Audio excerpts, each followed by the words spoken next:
Boa tarde a todos. Tudo bom com vocês? Nossa, tudo bom com vocês, gente? Nossa, vamos começar de novo o grupo, né? Chegamos até aqui para ter um tudo bem desse. Mas faremos esse caminho hoje especial em que nós passamos nessa semana, né? Vivemos o dia de finados, né? E nesse dia em que a nossa memória naturalmente é levada àqueles que já foram ao encontro de Deus, né? Então, cada um de nós aqui tem pessoas que amamos e que já estão junto de Deus. E como é difícil para nós, de fato, tomarmos posse dessa graça, entendermos que não estamos diante de um dia triste, ainda que exista sim a saudade, mas quão maior são os planos de Deus, quão maior é aquilo que está por vir nas nossas vidas. E nós, como criança, né? Quando nós vemos uma criança fazendo alguma coisa errada, ela insiste, ela é birrenta, mesmo que esteja errado. E o pai diz, está errado, mas ela continua, porque ela não sabe ainda, ela ainda não entende. E nós somos assim. A própria palavra de Deus diz isso. São Paulo diz isso, que por enquanto ainda nós vemos que como por espelhos, mas um dia nós veremos face a face. E então nos será revelado verdadeiramente os planos de Deus. E quais são esses planos? Diante da morte, o maior mistério ligado à humanidade. É aquele mistério que a ciência estuda desde sempre. É aquele mistério que todas as religiões tratam de alguma forma. Mas como esse mistério se revela na nossa vida? Quais foram as nossas experiências com a morte? E como nós a tratamos em relação a nós mesmos, principalmente? Porque quando nós falamos de morte, naturalmente o nosso coração e a nossa memória se volta àqueles que já foram. Porém, hoje o Senhor vem falar com você em relação à sua vida, que também um dia desembocará na morte. E como o seu coração tem sido preparado para este momento. E mais do que isso, por que aguardar o céu se podemos vivê-lo aqui? Os santos têm uma característica em comum. Todos eles viveram o céu ainda aqui. Lendo um dos livros relacionados à vida de Padre Pio, um dos homens que era um dos seguidores de Padre Pio, ele dizia que provavelmente quando o Padre Pio chegou no céu, ele nem percebeu que tinha morrido. Tamanho era a sua experiência com Deus, a sua intimidade com Deus. Ele olhou para o lado e falou, gente, cadê o pessoal? Estava aqui cuidando de mim, e sumiu todo mundo e estava no céu, não percebeu. Será que nós podemos dizer que essa será a nossa experiência? Ou será que nós precisaremos de um grande período de adaptação? Porque o céu é muito diferente daquilo que nós vivemos aqui. É a partir daí que nós começamos. A palavra que me foi trazida para partilhar com vocês está em 1 Coríntios 15, a partir do 20. Do 20 ao 28. 1 Coríntios 15, dos versículos 20 ao 28.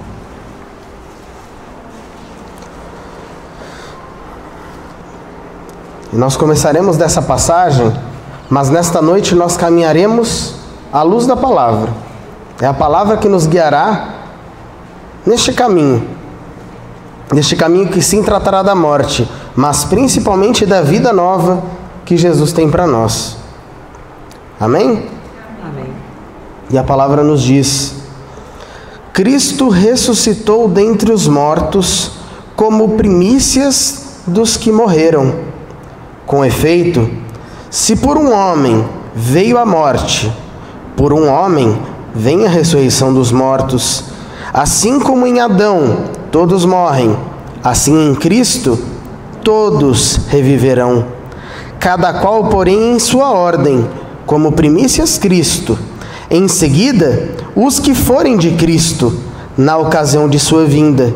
Depois virá o fim, quando entregar o reino a Deus, ao Pai, depois de haver destruído todo o principado, toda potestade e toda dominação, porque é necessário que ele reine, até que ponha todos os inimigos debaixo de seus pés. O último inimigo a derrotar será a morte, porque Deus sujeitou tudo debaixo dos seus pés. Mas quando ele disser que tudo lhe está sujeito, claro é que se excetua aquele que lhe sujeitou todas as coisas.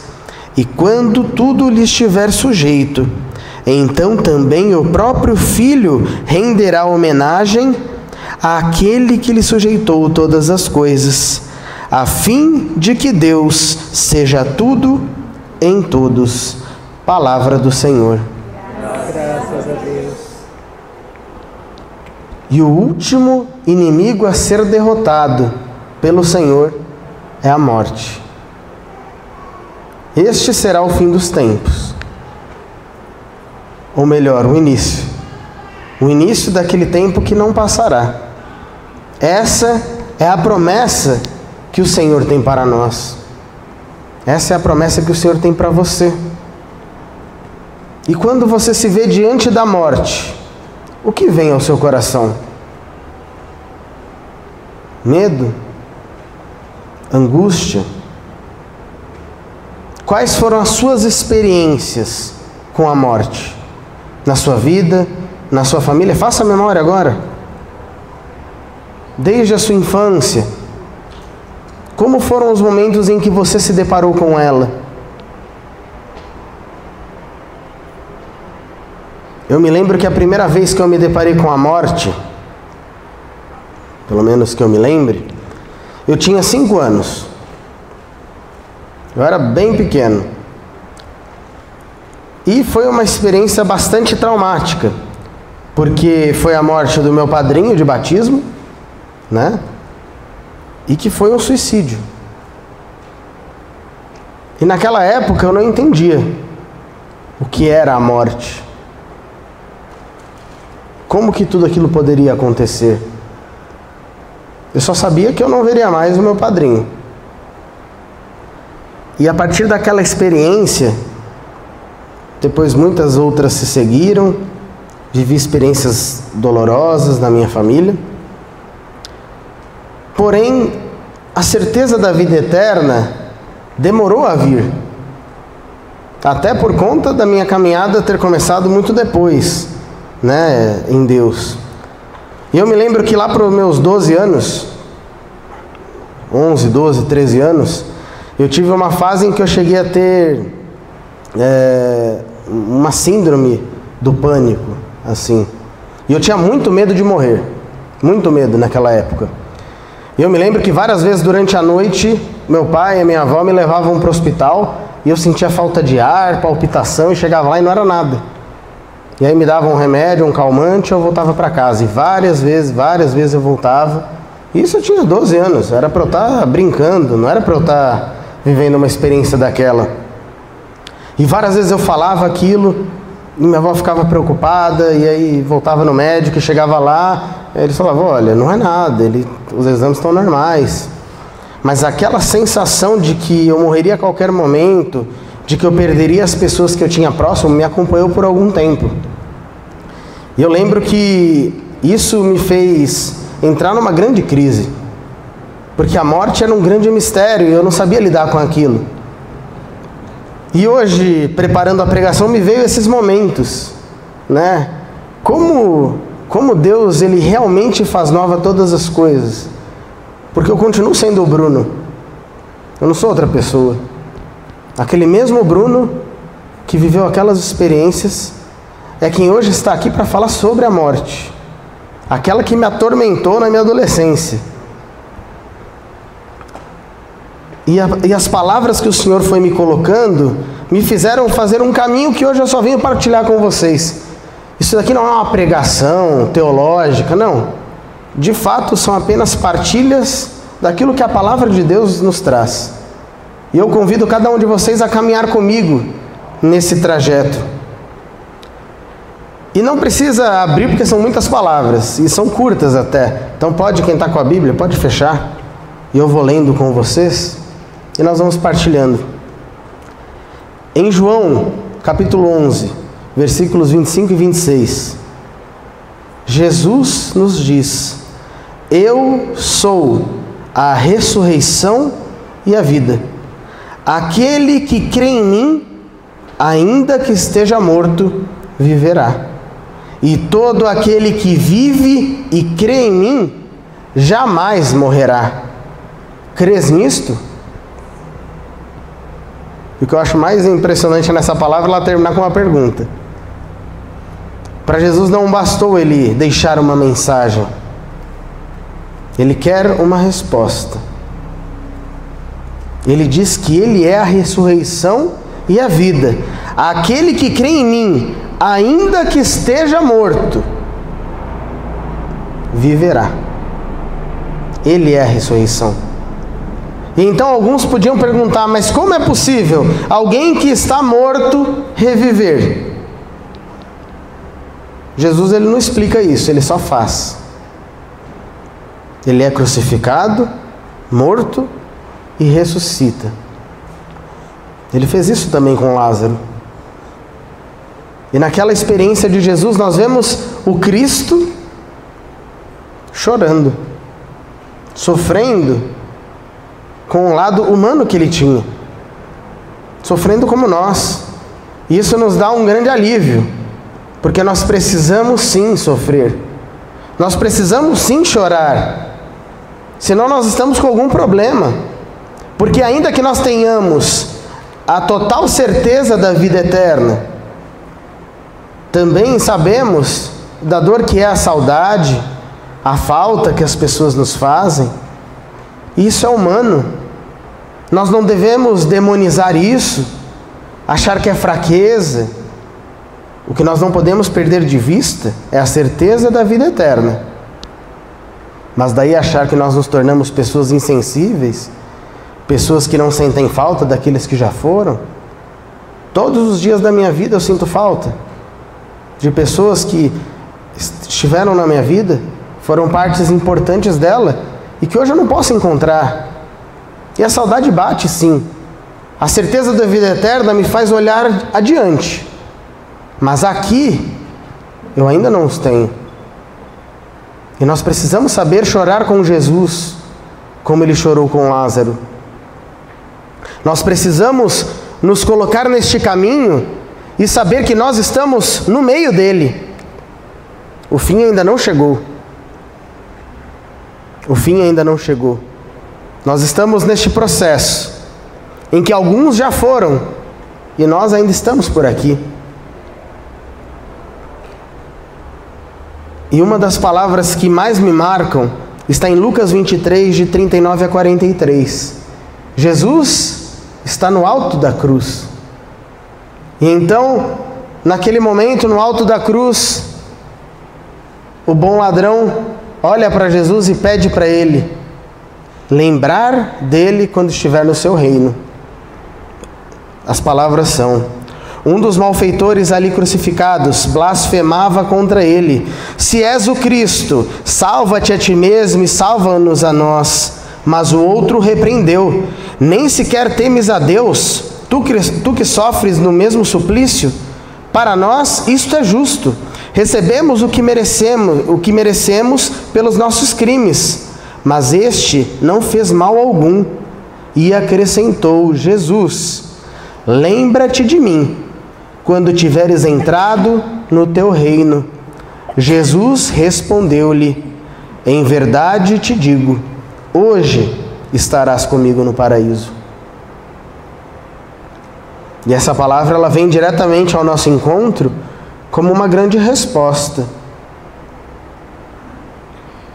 A morte que é tratada em tantas religiões de tantas formas, a resposta que Jesus traz é clara.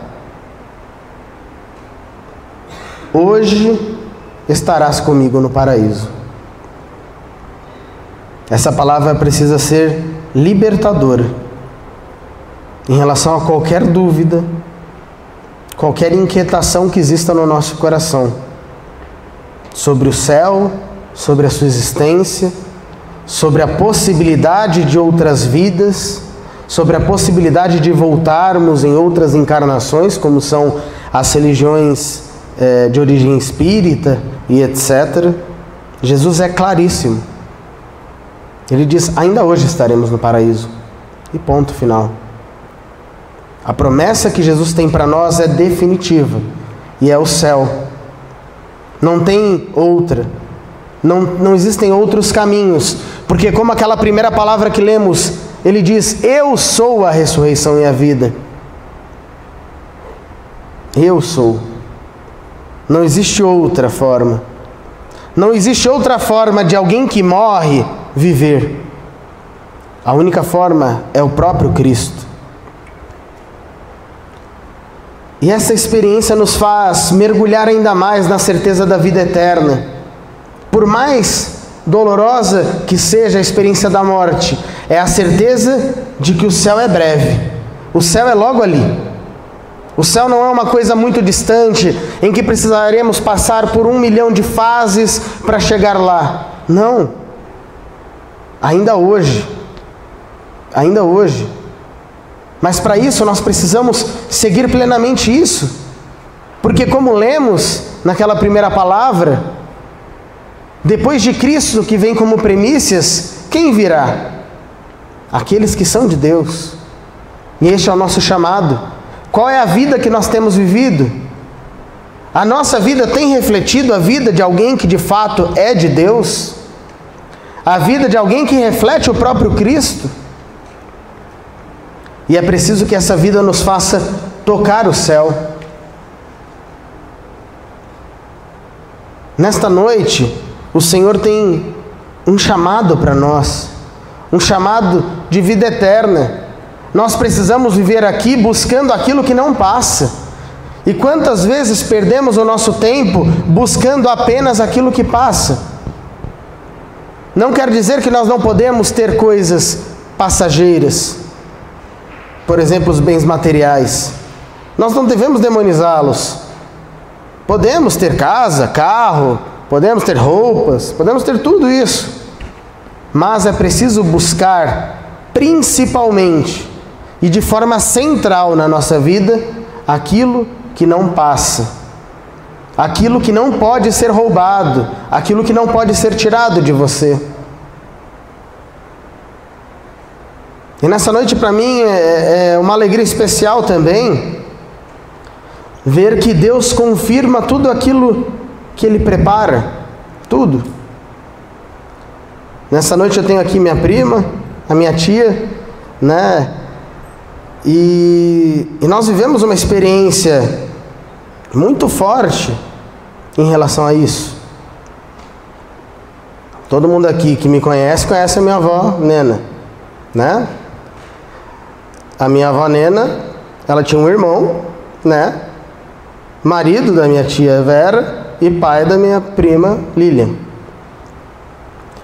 E o meu tio Tuti, ele, irmão da minha avó, cresci com ele muito próximo, né? E nessa experiência de proximidade, ele ficou bastante doente, né? E nessa doença que ele teve, eu me lembro que o meu primo, o Alex, que é irmão da Lilian, me ligou e falou: primo, dá para você vir aqui rezar pelo meu pai? Eu falei: claro, vamos marcar, eu vou sim e tal. E a gente marcou para eu ir lá, né? E eu me lembro que eu liguei pro Padre Israel. Falei: já que eu vou, né? Já levo um padre comigo para fazer a unção dos enfermos. E aí liguei pro Padre Israel, ele se prontificou para ir comigo e tudo mais. E então nós marcamos para irmos à tarde, no final da tarde, né? E aí tudo bem. Só que aí o meu primo me mandou uma mensagem para o meu pai falando que o quadro do meu tio tinha ficado um pouco pior, né?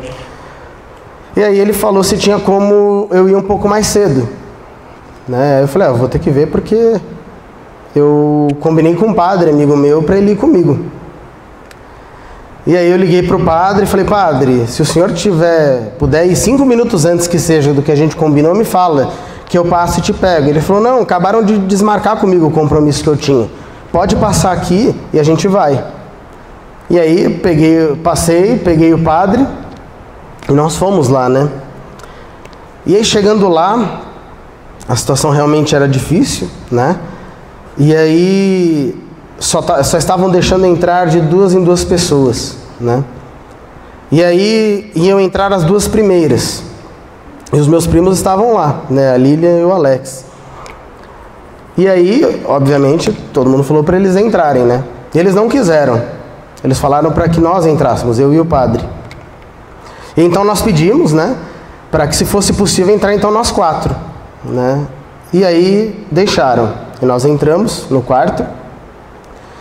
E lá estava o meu tio, né? E aí o padre deu a unção dos enfermos, né? E durante aquele momento de oração, eu estava com a Bíblia, né? E aí o Senhor me deu uma palavra, o Salmo 22, né? Ou 23. E eu, enquanto ele fazia a oração, eu ia lendo aquele salmo. E o Senhor colocou no meu coração para eu dar o salmo para os meus primos lerem. E aí quando terminou a unção dos enfermos, eu entreguei a Bíblia para eles e falei, faça esse momento de oração em família. Leia esse salmo junto do pai de vocês. E eles pegaram a Bíblia e eles começaram a ler o salmo, né? E eu me lembro que naquele momento eu perguntava ao Senhor como que tudo se daria. Porque a minha avó estava muito aflita, né? Meus primos, minha tia, todos muito aflitos. E todos vieram me pedir oração. Reza pelo Tuti, pede a Deus para que cuide dele. E eu me lembro que eu pedi para Deus a cura dele. Eu falei, Senhor, se for possível, cura o meu tio. Porque se a situação está tão difícil assim, é impossível. Se ele se curar, a minha família não vai ter dúvida de que foi o Senhor. E eu pedi esse milagre. Só que aí, Deus ele tinha um plano muito maior do que o meu. Muito maior do que o meu. E então, eu entreguei a Bíblia, né, para os meus primos. E eles começaram a ler. O Senhor é meu pastor, nada me faltará. Em verdes prados ele me faz repousar. Conduz-me junto às águas refrescantes. Restaura as forças de minha alma. Pelos caminhos retos ele me leva, por amor do seu nome.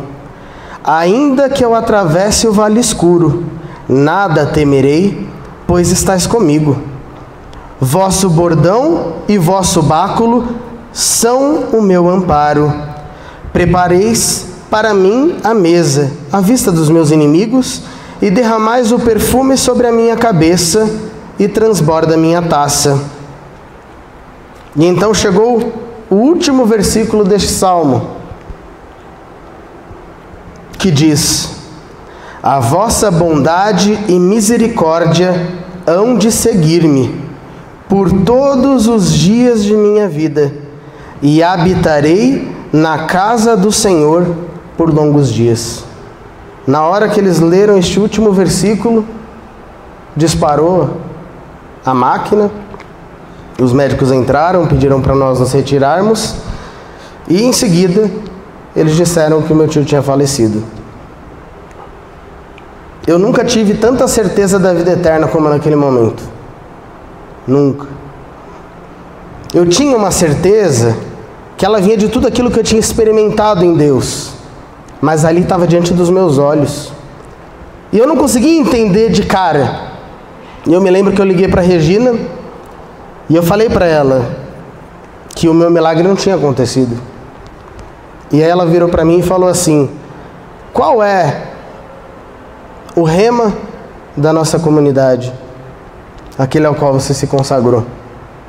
Você está vendo diante dos seus olhos o crer no Senhor Jesus, será salvo tu e tua família acontecer. Eu vi. Não foi ninguém que me contou. E habitarei na casa do Senhor por longos dias. É isso que o Senhor tem para nós. A vida eterna, a vida que não passa. A vida que é muito maior. O Senhor realizou um milagre muito maior do que aquele que eu pedi. Porque hoje o meu tio está junto de Deus e ele não podia estar em lugar melhor. E hoje, nesta noite, se cumpre tudo aquilo que o Senhor prometeu. Eu sei que hoje o céu está em festa, que Ele está feliz de ver a esposa, a filha aqui, e saber que os planos que o Senhor tem são muito maiores que os nossos. E nós, quando o Senhor nos chamar, poderemos habitar na casa do Senhor por longos dias? Que vida nós estamos vivendo? Qual é a marca que nós estamos deixando por onde nós passamos? E essa pergunta eu me fiz. E se amanhã o Senhor me chamar? Amanhã, não estou falando morrer velhinho, numa cama. Não, amanhã. Quem foi o Bruno? O que vocês dirão aqui? Qual foi a marca que eu deixei no coração de cada um de vocês? Essa é a resposta do céu. Se nós estamos tendo uma vida que de fato vale o sangue que foi derramado por nós. Palavras vão com vento, mas a vida que nós vivemos, essa deixa a marca. E é isso que o Senhor nos chama a viver. Essa vida que não passa. Essa vida que vai muito além. Porque Deus tanto amou o mundo que deu o seu Filho unigênito, para que todo que nele crer não morra, mas tenha vida eterna. O amor de Deus foi tão grande que Jesus deu a vida por nós, para que cada um de nós aqui não pare na morte, mas chegue à vida eterna. O último inimigo a ser destruído é a morte. Então virá o tempo em que nem ela existirá. Nem ela. Ela não terá poder, não foi isso que nós cantamos? A morte não segurou Jesus. E ela não segurará mais nenhum dos seus filhos. Esse será o triunfo final. Essa será a certeza da vida eterna. E nós precisamos ter isso com grande certeza. E então, em Apocalipse 21, de 1 a 7. Pode abrir aí a sua palavra.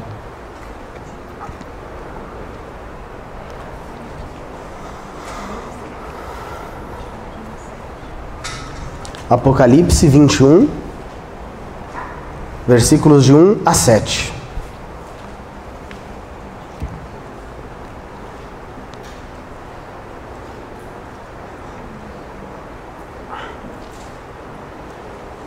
E no livro do Apocalipse, nós vemos aqui o final. O que nos espera? O que aguarda a humanidade? Vi então um novo céu e uma nova terra, pois o primeiro céu e a primeira terra desapareceram, e o mar já não existia. Eu vi descer do céu, de junto de Deus, a cidade santa, a nova Jerusalém, como uma esposa ornada para o esposo. Ao mesmo tempo, ouvi do trono uma grande voz que dizia: Eis aqui o tabernáculo de Deus com os homens. Habitará com eles e serão o seu povo, e Deus mesmo estará com eles. Enxugará toda lágrima dos seus olhos, e já não haverá morte, nem luto, nem grito, nem dor, porque passou a primeira condição. Então o que está sentado no trono disse: Eis que eu renovo todas as coisas. E disse ainda: Escreve, porque estas palavras são fiéis e verdadeiras.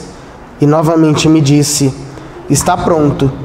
Eu sou o Alfa e o Ômega, o começo e o fim. A quem tem sede, eu darei gratuitamente de beber da fonte da água viva.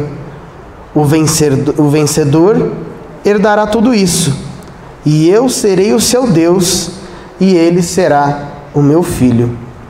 Palavra do Senhor. Graças a Deus. Esta é a promessa. A promessa da vitória de Cristo, em que a Nova Jerusalém desce. E quem é a Nova Jerusalém?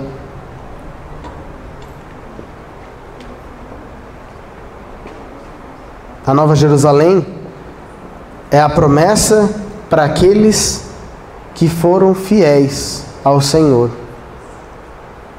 Ele é o seu povo e Ele será o seu Deus. Nós precisamos buscar o nosso lugar nessa Nova Jerusalém, porque nós não sabemos se nós estaremos aqui quando isso acontecer. Nós não sabemos se nós veremos tudo isso da posição daqueles que estão vivos, ou se nós seremos a Nova Jerusalém a descer. Nós precisamos buscar o nosso lugar. Nós precisamos buscar a vida eterna com todas as nossas forças. É preciso que a nossa vida leve a vida eterna para os outros, que o nosso sorriso, o nosso olhar brote naquela pessoa que está do nosso lado a vontade de ser de Deus, a vontade de fazer parte desta Nova Jerusalém, de poder ver com os próprios olhos este novo céu e esta nova terra, que é infinitamente mais bela, mais pura, mais santa. Nós precisamos buscar. Nós não podemos ficar pelo caminho. Nós não podemos parar nas nossas limitações, naquilo que em nós é pequeno, é baixo. Sempre quando eu falo disso, me vem aquela pregação do Padre Léo, em que ele fala de buscar as coisas do alto, e aquele homem já no final daquele câncer, já muito próximo da morte, ele gritava, ele falava que ele precisava estar naquele hosana, porque a vida dele era a vitória de Cristo, e a morte dele também o foi. Está sendo iniciado o processo de beatificação dele, de um homem que há pouco tempo estava no meio de nós, pregando, evangelizando. Quantas almas foram transformadas através da vida dele? Quantas? Incontáveis até hoje. Até hoje, pessoas que nem o conheceram, alguns que já nasceram depois da sua morte. E não é isso que a igreja faz através dos santos? Fazer com que a vida dessas pessoas se perpetue e o testemunho delas continue a levar pessoas para o céu, mesmo que as pessoas não tenham tido a graça de conhecê-las. A minha conversão começou através da vida de Padre Pio. Só que Padre Pio morreu nos anos 60 e eu nasci em 90. Como é possível, 30 anos depois da morte daquele homem, a vida dele transformar a minha? E muito provavelmente, se não fosse a vida dele, talvez eu não estivesse aqui. Porque foi através da vida dele que o Senhor se utilizou para me cativar, para me questionar, para de repente me fazer ver que talvez existiria uma vida que eu não conhecia, que tinha algo entre o céu e a terra que eu ainda não compreendia, mas que devia existir. E foi desse questionamento que tudo começou. E eu termino esta noite com uma frase de São Paulo, na primeira carta aos Coríntios. Não precisa abrir, é uma frase. Mas nesta frase eu quero que você grave ela no teu coração. E que ela tenha, que a ousadia de Paulo possa tocar o teu coração. Paulo diz: onde está, ó morte, a tua vitória? Onde está, ó morte, a tua vitória? O homem que disse que viver para ele era Cristo e morrer para ele era ganho. Ele praticamente zomba da morte, porque ele já não a teme, porque ele sabe em quem ele colocou a sua fé. A vitória da morte não está em lugar algum para aqueles que de fato colocam Jesus no centro. Nesta noite você é convidado a fazer essa experiência, de tirar tudo aquilo que tira o seu foco do essencial, arrancar da sua frente tudo aquilo que te leva para coisas que não te acompanharão no último momento. Elas ficarão. E que no último momento você esteja abraçado com aquele que não passa, aquele que estará com você todos os dias, até o fim do mundo, aquele que estará no trono quando a nova Jerusalém voltar. E nós precisamos buscar isso com toda a nossa força, com toda a pressa possível, porque a vida é muito breve. Como diz Santa Teresinha, a vida é um brevíssimo segundo que passa e escorre entre os dedos. Nós não temos o poder sobre a nossa vida. E quando eu disse que eu não sei como seria se eu morresse amanhã, talvez eu não esteja sendo irônico. Quem aqui pode garantir que eu estarei vivo amanhã? Ninguém. Mas a única coisa que eu quero é habitar na casa do Senhor por longos dias, por todos os dias. E eu não quero ir sozinho. Eu quero encontrar cada um de vocês lá. Eu quero ver cada um e ver que tudo isso aqui valeu a pena. Valeu a pena o choro, valeu a pena a luta, valeu a pena o sofrimento. Porque então virá o tempo em que não mais haverá luto, dor, choro, nada disso, porque estes tempos já tiveram passado. E eis que tudo se fez novo. Jesus está vindo e diante dele eu te convido a se entregar e pedir a ele a graça do eterno, daquilo que não passa, a graça de ter uma vida que te leve ao céu,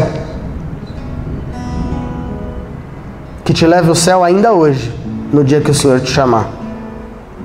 Que de pronto, ao te chamar, você nem perceba, e o céu já vai estar ali, perto, breve, logo. Amém? Fecha os teus olhos, e com a chegada de Jesus,